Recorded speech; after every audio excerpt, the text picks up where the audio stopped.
This is Sustainability Forward with Wrishi and Carmine. Welcome back to Sustainability Forward. I am your host, Wrishi, joining from the UK, where we've had a genuinely extraordinary spell of heat. But, Carmine, I think you've had a more intense version of it in France recently. Yes, joining you from France and more precisely from the Alps, where you will imagine probably something cooler compared to what you expected in some other parts of Europe. But today we talk about exactly what's happening in the last weeks, the heat waves that stepped across Europe. In France, we call it canicule. It's the French word for heat wave, a word that comes from the old idea of the dog days of summer. But this doesn't feel like a normal summer or spell. It felt physical. You plan your day around shade, you check whether the bedroom will cool down night, you start to understand why nighttime temperature matters so much. Yeah, and I think it's very easy to sometimes say, well, it's summer and it will get hot. But I think that is not what happened. This was not just uncomfortable weather, because it affected all the infrastructure around us, from schools, hospitals, and essentially all of people's lives. So today we want to unpack three things on this topic. First of all, what happened, then why it happened, and what we should be realistically doing now. Yeah, and we'll try to keep two things in mind at the same time. First, yes, you are coming from a very specific weather event with specific meteorological causes. But second, it happened in a climate that is now warmer than the one that our infrastructure, our cities, our bodies were designed for. Yes, exactly. So, Carmine, let's start with what actually happened. So let's go back. I was telling you the story that I lived here in France, a place associated with lakes, mountains, clean air, cooler weather. But even here, it was brutal. You step outside and you feel like opening an oven door. And the thing that makes it difficult is not just one hot afternoon, it's the repetition, day after day and night after night. And you expect for some relief that it doesn't really arrive. Yeah, and that stood out to me in the UK as well. It wasn't just the highest temperature during the day. It was the duration of this heat during the whole day, the geographic spread, it was everywhere, and the fact that so much of Europe was essentially affected at the same time. Yeah. And it's very interesting when you look at some numbers. So it looks like we had the hottest day ever in France. We have in some part of southwest France, the temperature that reached around 44 degrees, so even more. But what is alarming is the night temperature, because when nights do not cool down, the body doesn't recover. You don't have time to rest. Not just that, it becomes very dangerous, specifically for older people or people with that condition, babies, outdoor workers, and people living in poorly ventilated homes. Yeah, and I don't think France was alone in this. Spain, for example, saw temperatures above 40 degrees. Italy placed a number of its cities on high alert. So was the case in Germany, Austria, Switzerland, the Netherlands, and Denmark. And there were records and warnings all across Europe, essentially. In the UK, the record moved very quickly as well. The Met Office said that UK provisionally reached 37.3 degrees Celsius in Suffolk on the 26th of June, and that would make it UK's hottest June day on record. What surprised me was not just the number, but how quickly the country started to look unprepared. Schools had to close, rail services were slowed down, and hospitals came under tremendous pressure. And there was red level warning issued very quickly, which essentially means that there is a risk to life, not just for elderly and vulnerable, but also for healthy people. And there is a very sad statistic that the WHO just published last week, saying more than 1,300 excess deaths have been recorded across Europe since June 21st. And this is in connection with extreme heat. And probably this number will be revised in the coming days. What is also terrible, tragic, is that some of these people died by heat, but also because of, for example, drowning in trying to reach out rivers, lakes, trying to cool off. Some of them also pretty young. And this is a powerful also reminder of some of the unexpected ways that the heat can have an effect. Yeah, and of course, the impact of heat goes beyond human health. This level of heat starts to affect food systems, ecosystems, and infrastructure at the same time. So when you think about agriculture, extreme heat can be devastating if it arrives during sensitive growth stages, during flowering, pollination, or grain filling. Crops like wheat, maize, and sunflower are particularly vulnerable when heat combines with dry soils. So a plant might survive the week, but the yield can still be damaged because of this level of heat. Yeah, farmers were already dealing with dry soils in some areas when this heat wave arrived. And heat alone is difficult, but heat plus water stress, it's much worse. Yeah, and farm animals, right? Livestock are affected too. Dairy cows, for example, can see milk production fall under heat stress. Poultry can become extremely vulnerable, and wild animals have fewer options. They don't move into air conditioning, for example, so they find shade and water, or they just struggle. Yeah. And when we look at nature more broadly, and we take in consideration rivers, for example, so waters warm up. The more they warm up, the more the oxygen level fall, and so all the fishes struggle. And then when we move to pollinators as insect, and we had an episode previously when we look already how much they are under stress, they also face another acute shock. So, Richie, this is not just another hot week. It's a stress called the whole ecosystem, touching people, food, water, animals that we discussed. Yeah, and that is important because these ecosystems help protect us. So, for example, forests provide shade and cooling. Wetlands store and release water. Rivers and soils regulate local conditions. When extreme heat damages those systems, they lose some of their ability to buffer the next extreme event. You are touching a good point. This is about resilience. So protecting and restoring ecosystem is not just a nice environmental add-on, but it's really part of the solution that we need to consider facing the adaptation here towards what's happening. Yeah. So, but before we move into the area of solutions, I want to pause on something that genuinely frustrates me. Even with all of this happening together, there is still a tendency to shrug and say, well, it's just summer, or it's a very hot summer. Yeah, and I think that reaction is something hardwired in our brains. It's psychological. In front of an issue, we try to normalize it. And we are very good in adapting our expectation on the day by day in a short term. And we are very bad at connecting today's challenges to a long-term, decades-long systemic shift. Yeah, and I think this is because of how our brain works. It's psychological.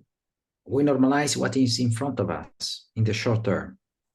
We are very good at adapting our expectation day by day. but we are not so good in connecting today challenges to something that need a resolution that is more long-term, sometimes decades long. It requires a system shift. Yeah, and that's why understanding the science of these things matters, something that we try to achieve on this podcast in our episodes. Not to make people panic, but to stop treating this as random bad luck isn't a good idea. So let's go to the mechanics. Why did this heat wave happen in the first place? So let's try to make it simple. There are two levels of explanation here. The first is immediate weather story, and the second is a climate story that is underneath it. Yeah. At the meteorological level, this event was driven by a combination of two things. First, a mass of very hot air moved north from North Africa and the Sahara region into Europe.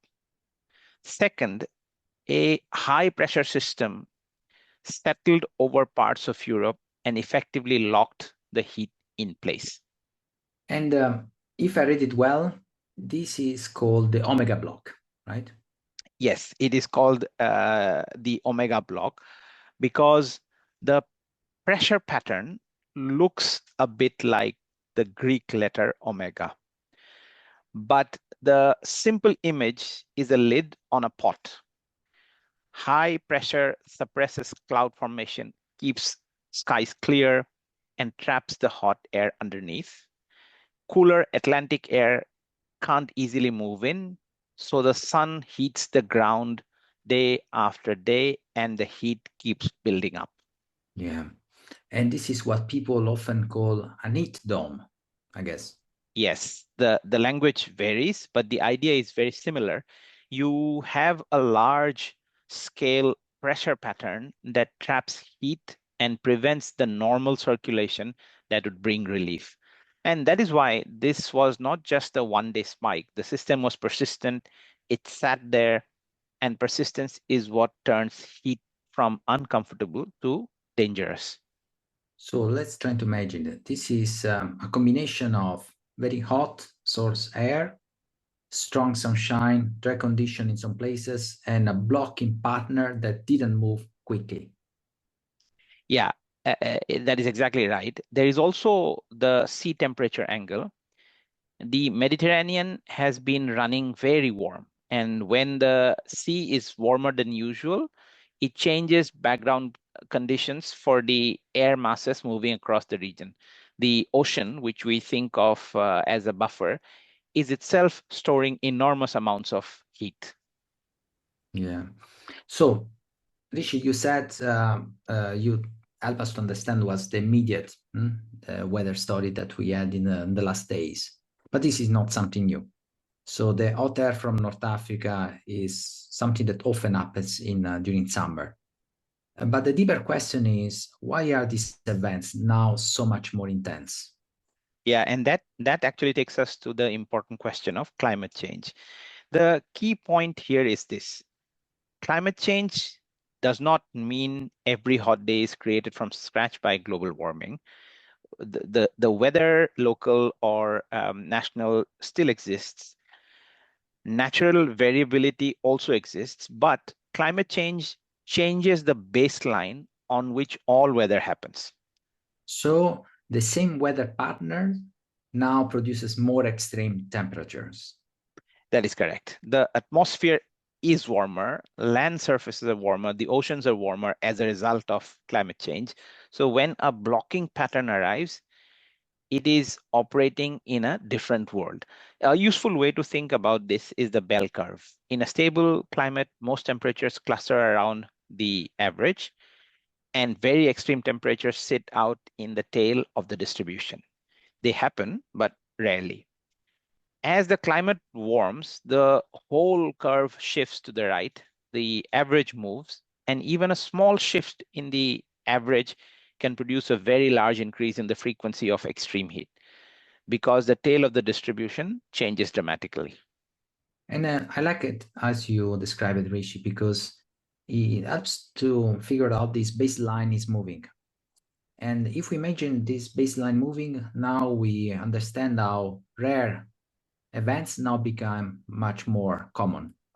Precisely. So a heat wave that might once have been in, say, 1 in 50-year event can become a 1 in 10-year event or 1 in 5-year event, depending on the region and the amount of warming. And the most extreme events become hotter than they would have been otherwise. And this is not abstract modeling. World Weather Attribution looked at this June 2026 heat wave and found that over the region studied, it was the most severe ever recorded. They also found that a similar heat wave in June would have been about 3.5 degrees Celsius cooler during the day in 1976 and about 2 degrees Celsius cooler in 2003. And you mentioned two important dates, 1976, 2003. Some people remember them. Now, the point is not that Europe never had heat waves before. The point is that similar circulation partners now produces much hotter conditions. Yeah, that is the difference essentially between weather and climate. The weather pattern may look familiar, but the climate it is happening in has changed. Yeah, and now we discuss a lot about Europe here. It's important because this continent is warming faster than the global average. Still, the WMO has said that Europe is the fastest warming continent, warming at around twice the global average rate. Yeah, that's very alarming, which brings us actually to the underlying physics of it. CO2 is a molecule that lives and survives for a long time. A significant share of it remains in the atmosphere for centuries, which is why cumulative emissions matter so much. The concentration we have today reflects not only the emissions of this year, but from decades of fossil fuel use. Yeah, you are touching a very important point. So it's the heating up of CO2 along the time and globally. So in one part of the world, you can see the effect of some CO2 produced somewhere else. So it's important. Now, if we think about emission, even if the emission fell sharply today, the heat doesn't just disappear. That's correct. That's an important point to remember. Temperatures would begin to stabilize once the world reaches net zero CO2, but at a much hotter level than the climate our infrastructure, agriculture, health systems were built for. And the oceans, ice sheets, and sea levels would continue responding for a very long time. So the question is not so much will we feel climate impacts? We are already feeling them. The question is how much worse we will allow them to become. Yeah. And this matters because every fraction of a degree changes the odds. It changes the number of dangerous heat days, as you said before. So it's something that we really need to keep in mind when we look at the future. Yeah. And that is why, as we said before, saying it is already bad is not an argument for giving up. It is the opposite. It means the remaining difference between 1.5 degrees, 2 degrees, 2.5 degrees, and 3 degrees matters quite a bit and matters enormously. And Rishi, I think there is also an important point here. It's about how we tell the story about these heat waves. I've seen in the news a lot of words calling this event exceptional, extraordinary, unprecedented. That's true, technically correct, but also the communication that emerges is like this event are a one-off, a temporary event. The problem is that, as you explained before, the baseline is moving. And we are seeing not just a series of isolated emergencies, it's shifting going on around us.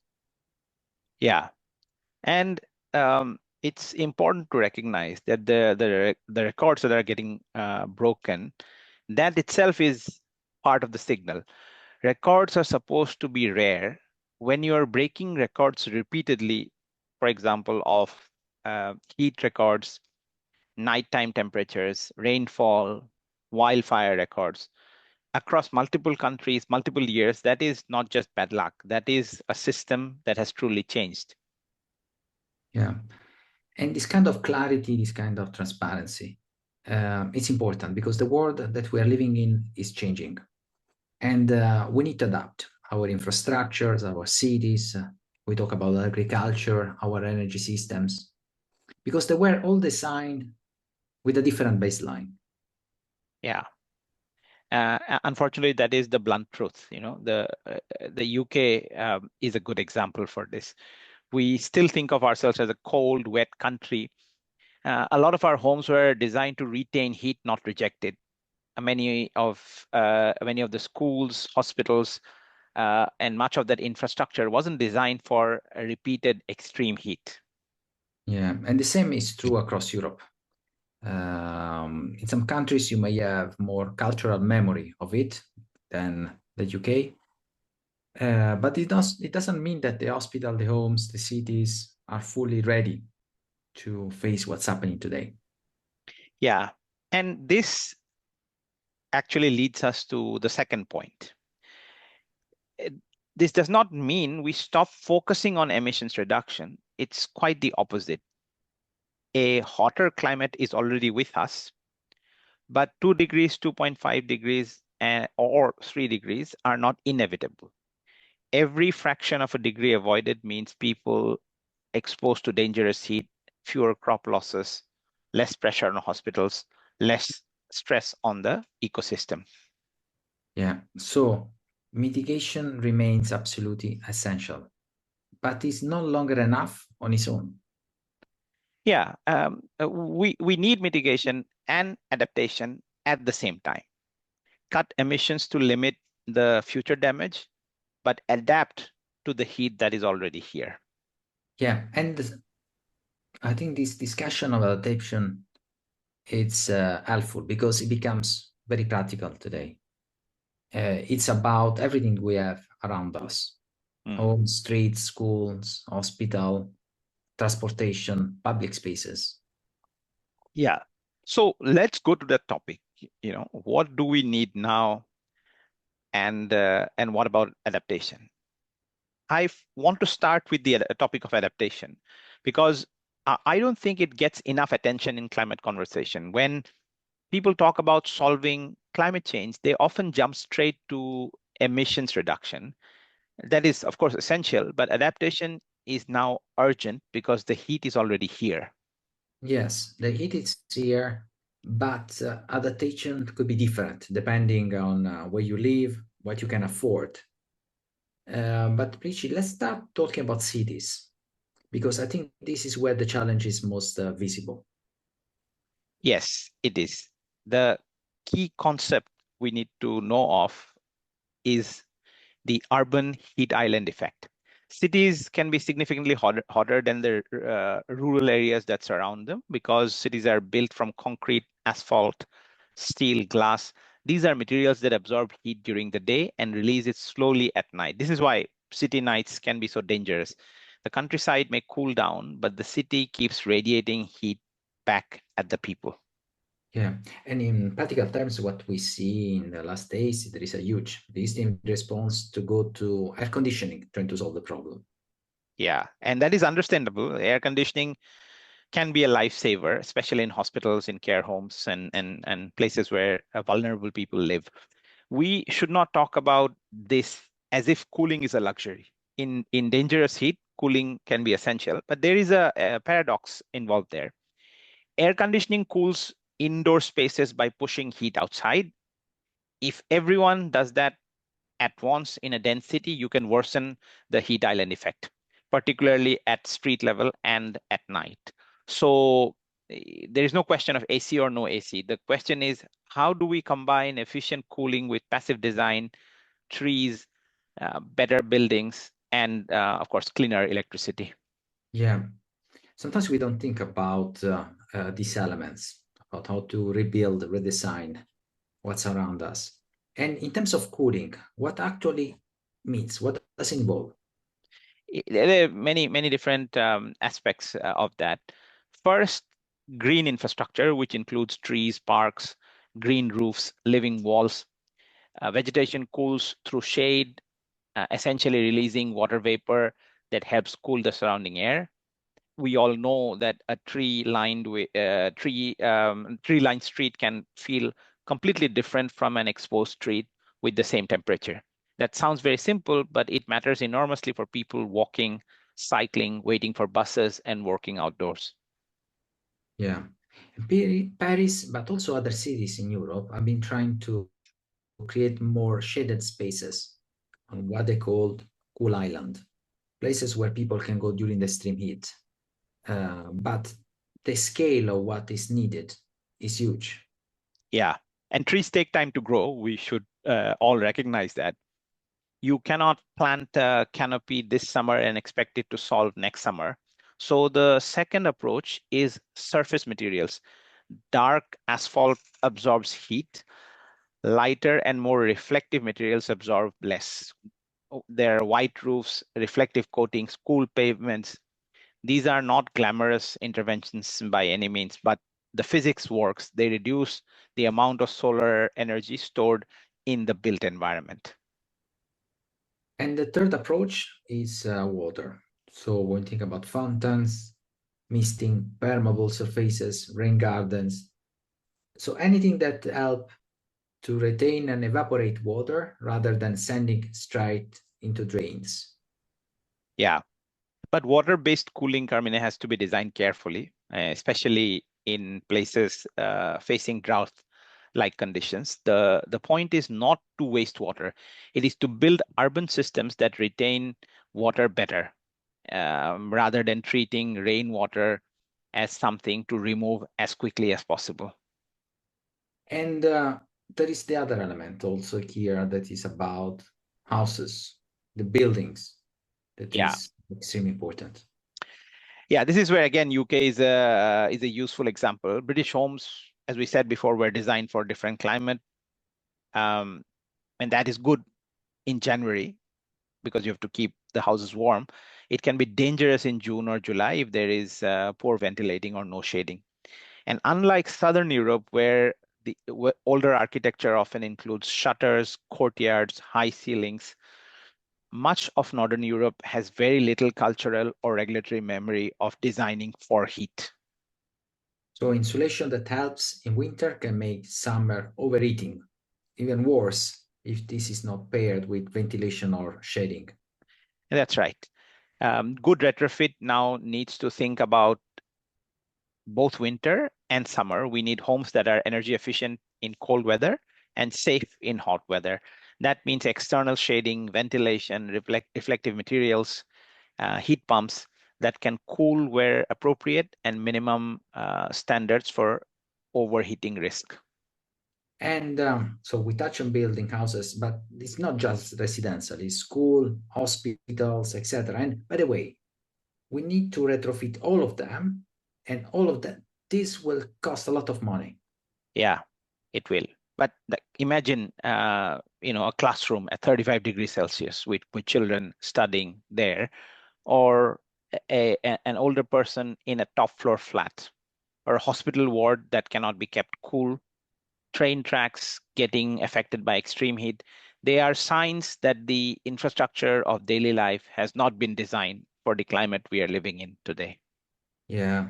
So for decades, the Northern Europe energy system were designed around winter peak, as you mentioned in the example of UK.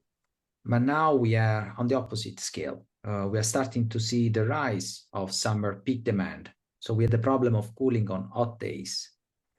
And but there is probably something that plays in our favor here when we think about it. Yeah, and that's solar. Solar generation tends to be strong on hot sunny days, the same days when cooling demand rises. That creates a natural fit between rooftop solar, distributed generation, and summer resilience. But there are a few things to be kept in mind. The first is solar panels can lose efficiency in very high temperatures, even though they still produce strongly when there is sunlight. Secondly, solar doesn't solve the problem of the evening and nighttime, or the nighttime problem that we discussed. So when there is a heat wave, nights can be the most dangerous period. That is where storage, grid flexibility, and demand management start to become important. So in this spectrum of different solutions around adaptation, we talk about some natural choices as planting trees, but also more short-term practical solutions, talking to power grids, batteries, buildings, different way of buildings, and public health.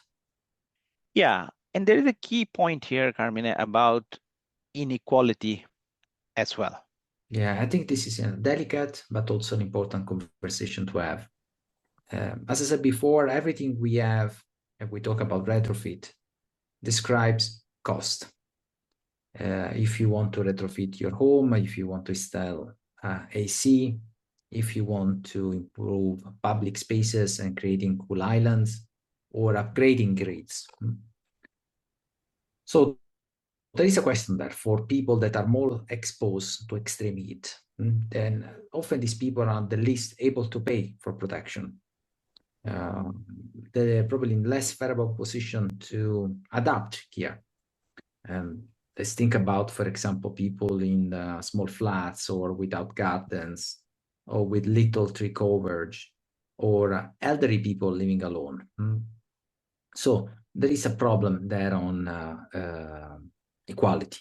Yeah, and if we leave adaptation entirely to the market, then cooling will become a luxury. And that is dangerous because extreme heat does not affect everyone equally.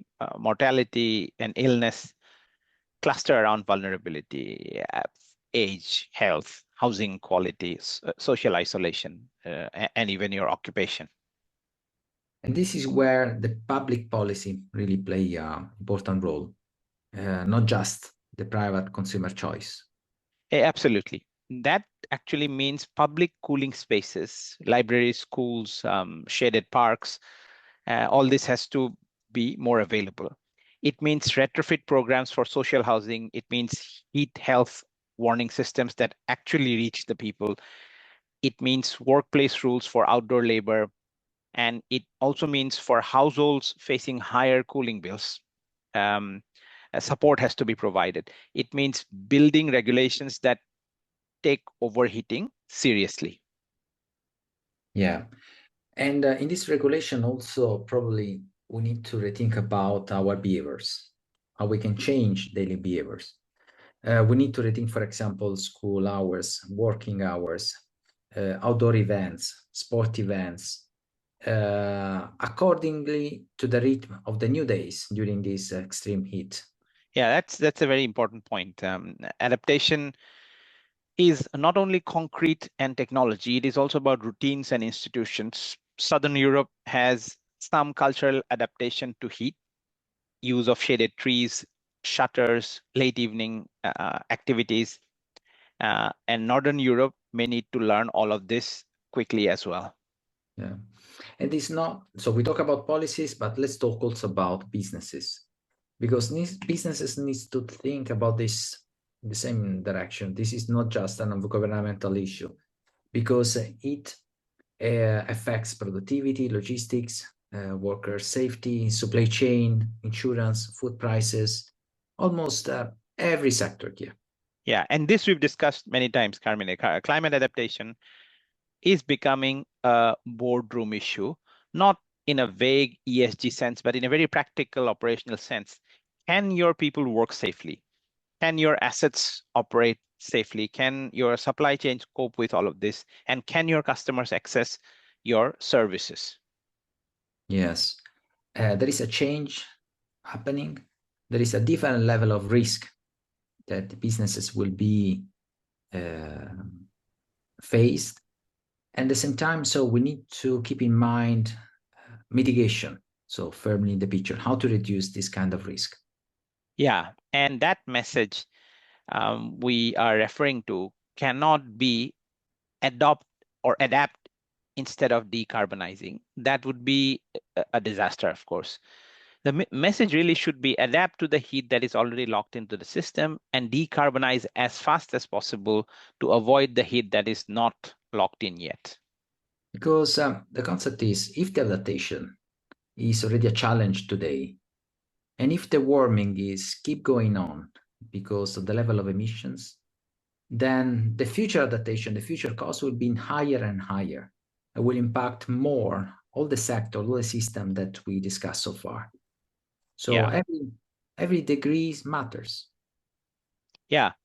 And that is essentially the difference between adaptation being hard but manageable and adaptation becoming impossible for some communities.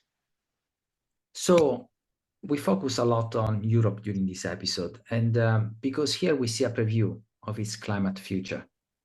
And the question is whether we treat it as a warning or whether we wait for the next unprecedented event to say the same thing again.